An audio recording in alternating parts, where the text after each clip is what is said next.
Now, some of the lyrics in these songs, while questionable, talk about current social issues and struggles, including poverty, violence, and racial inequality. Now, factoring out the obvious objectionable content, would you agree that there are some valid points being made in these songs about the state of America and society, especially for young people and minorities?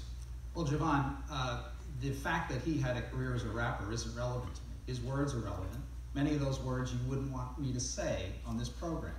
The fact is, what's more important are in the words that he's saying now. Just yesterday, he said that Israel was not a Jewish democracy. He said that he loves the Iran nuclear deal, said it was the diplomatic achievement of the last 10 years. It gave hundreds of millions of dollars funneled to the Iranian regime that John Kerry admitted could wind up in the hands of terrorists. That deal was dangerous to the United States. He has been all over the lot on whether he's for a single-payer system or whether he wants a limited Medicare buy-in. The fact is, words do matter. And the fact is, the gentleman is extremely inexperienced and naive when it comes to foreign policy. How could you possibly say that Israel is not a Jewish democracy? Israel is a democracy. It is the leading beacon of democracy in the Middle East. It is an ally of ours, and it's an insult to suggest otherwise. Congressman, just to be clear now, before we give Mr. Delgado a chance to respond, poverty, violence, and racial inequality, these are themes and messages that were in some of the lyrics here. Does he have a point by bringing this up, and is this something that needs to be addressed?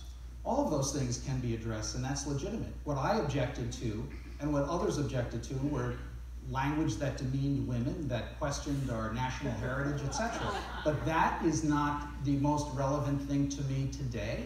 To me, the fact is, the gentleman just moved into the district. He has no record in this district. When he votes 2 weeks from now for Congress, it'll be the very first vote he's ever cast. He spent his entire adult life outside of this district. He has no record of civic or private sector employment in this district. He has no public record either.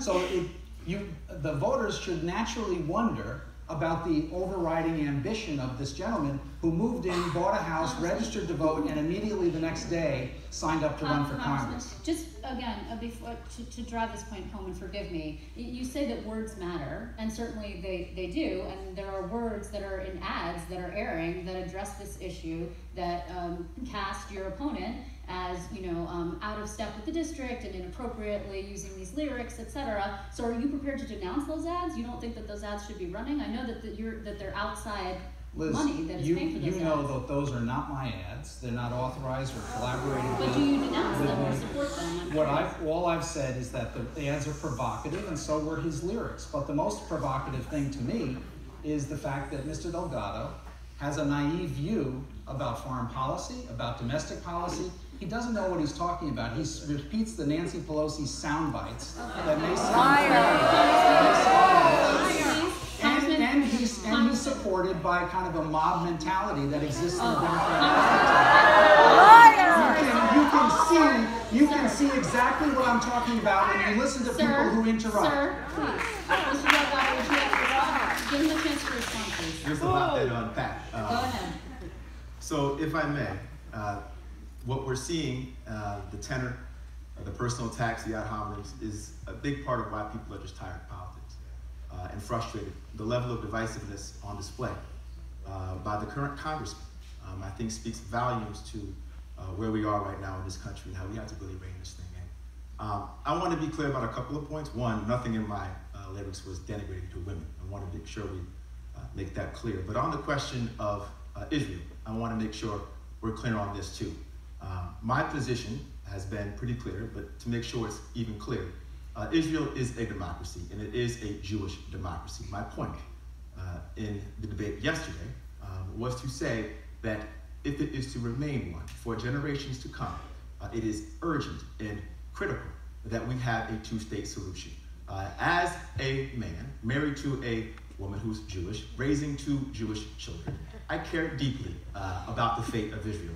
And so I would only hope that as the good gentleman here and I talk about this issue, an issue that by all accounts has been pretty consensus in terms of bipartisanship, in terms of the security of Israel, that we don't demagogue, that we don't run to the extremes to make a Mr. point. Delgado, and we'll be getting to foreign policy a little later on, but do you care to respond directly to? Oh, I would love to. I mean, hit me with so many things there. So let me talk about the music. As I've said, the music for me was about upliftment. You talk about the issues that I raised. It matters a lot. Issues that I still care about. In my opening remarks, what did I say?